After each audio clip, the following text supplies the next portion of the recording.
I'm about to tell you about a reading method that will seem like the worst piece of language learning advice you've ever heard. Ready? Never look up words. If you don't understand something, just ignore it. If it's challenging or boring, quit immediately and pick something else. This sounds like a recipe for learning absolutely nothing, right? But this method, called Tadoku, was developed in Japan and has helped thousands of people become fluent readers in foreign languages. And this lazy strategy might just be the most psychologically brilliant way to approach language learning. So what exactly is Tadoku? The word stands for many reading, which means quantity over quality. This already describes it quite well. But it's not just extensive reading with a Japanese name. It's extensive reading, but with a very specific philosophy. Tadoku was developed in Japan, where students often have serious trauma around English learning. Years of grammar drills, vocabulary tests, and being corrected constantly had created a generation of students who were terrified of making mistakes. They were able to pass tests, but couldn't really use the language in a natural, real-world way, and especially couldn't enjoy using it. The creators of Tadoku realized something crucial. The biggest barrier to reading wasn't lack of vocabulary or grammar knowledge, it was psychological. Students had associated reading in English with stress, anxiety, judgment, and failure. So the creators of Tadoku designed a method specifically to undo that damage. The 4 golden rules aren't really about reading technique, they're about rewiring your brain's relationship with the target language. So let's get into these rules. Rule number 1. Start embarrassingly easy. Adult learners have massive ego barriers that children don't. We think reading a picture book is beneath us, but your brain needs to feel safe to learn effectively. Those early wins with simple material build confidence before competence. Success breeds success. Studies have shown that several effective variables are related to success in language acquisition. Anxiety, low anxiety is correlated with more success in language acquisition, and self-esteem. More self-esteem is related to success in language acquisition. The best methods are therefore those that supply comprehensible input in low anxiety situations, containing messages that students really want to hear. Rule number 2, never use a dictionary. This isn't about avoiding new words, it's about maintaining and protecting flow state. The moment you stop to look something up, you've switched from reading mode to study mode. Your brain goes from relaxed absorption to analytical thinking. Tadoku keeps you in that immersive state where learning happens naturally. Rule number 3, skip unknown words.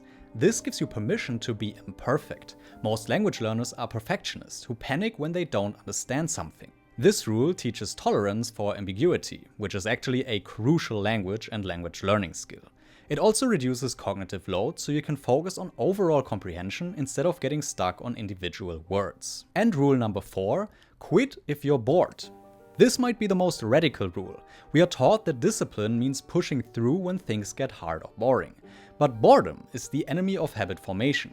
Reading should trigger reward pathways in your brain, not stress responses. Quitting is not the perfect word here though, rather switching. If you don't enjoy one book, switch to another.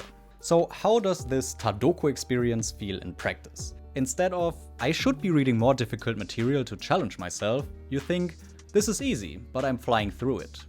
Instead of, I need to understand every word, you think, I don't know that word, but I don't care. The story still makes sense. And this alone creates quite an impactful identity shift. You go from I study Spanish to I read Spanish books. From learning as work to reading as entertainment. This identity change is what makes habits stick long term. The beautiful thing is, this principle works for any language. Every language learner faces these same psychological barriers, that internal critic saying we are not working hard enough, not learning fast enough, not challenging ourselves enough. Tadoku's rules work because they silence that critic.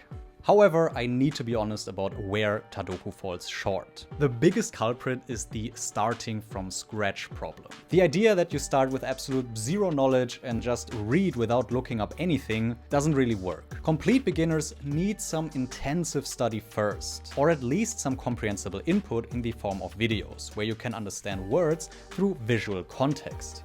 Luckily, modern technology makes this intensive reading much more approachable and much more feasible. When Tadoku was developed, looking up words meant stopping to flip through dictionaries. Today's tools like reading on a Kindle, Lingia or Link make word lookup instant and seamless. This means the never use a dictionary rule might be a bit less relevant now, as looking things up doesn't completely disturb your reading flow. The reality, as per usual, is that most successful language learners blend approaches. Use Tadoku principles for enjoyment and habit building. Use intensive methods when you need to push vocabulary boundaries. I built Lengia in a way that it serves me, as the very first user, perfectly here. I use the book feature more than anything else, where I read Spanish books in the original or sometimes simplified versions and mostly just read the book like I would if I had it in paper. However, the progress tracking has built a nice habit for me, and every once in a while I also click on words to get translations and create instant flashcards from these words that then appear in other content. Here's a great Lengia testimonial that perfectly captures what Tadoku is all about. That moment when you forget you're even learning a language. It's been decades since I read for pleasure. I love that when the story gets good, I don't even realize I'm reading Spanish. It's an incredible feeling to just absorb the story and not realize you're learning a language. You have literally changed my learning journey. But let's address the elephant in the room. If you only read what you already know and skip everything else, how do you actually expand your vocabulary? The answer is through context. When you understand most of what you're reading because you pick easy material, then the rest of the words will become clear to you from the context they appear in. Maybe not on the first encounter, or even the second, but when you see a word often enough in different contexts, you will understand its meaning eventually without ever needing a translation. I would also suggest that you start with one genre you love, then slowly branch out into new genres you might enjoy. Each new genre then introduces you to different vocabulary clusters, so that you don't plateau, while still maintaining that enjoyable reading experience. The key insight from Tadoku that we should never lose, even if we don't use reading as a learning method at all, is this. If language learning feels like punishment, you won't stick with it long enough to succeed. Because learning a language does take a long time. But if it feels like entertainment, you'll naturally want to do more of it, and more practice over time beats perfect technique applied inconsistently. So here's my challenge for you. Try the Tadoku method for 1 week and just observe what's different about it. Also adapt it to modern reality. Find easy, enjoyable material in your target language. Don't look up every word you don't understand, but don't be afraid to look up words every once in a while that seem important. If you get bored, switch the material immediately. If you don't enjoy reading at all, you can also try it with listening. Listen to a lot of podcasts and conversations, but don't pause only because you don't understand something.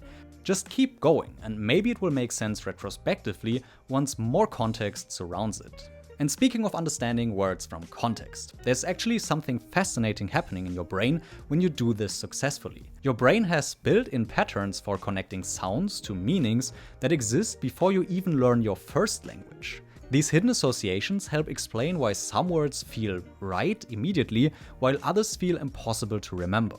If you want to understand how your brain's secret dictionary works and how you can use it for your language learning, check out this video where I break down the science behind it all. Thank you for watching, and I see you next time.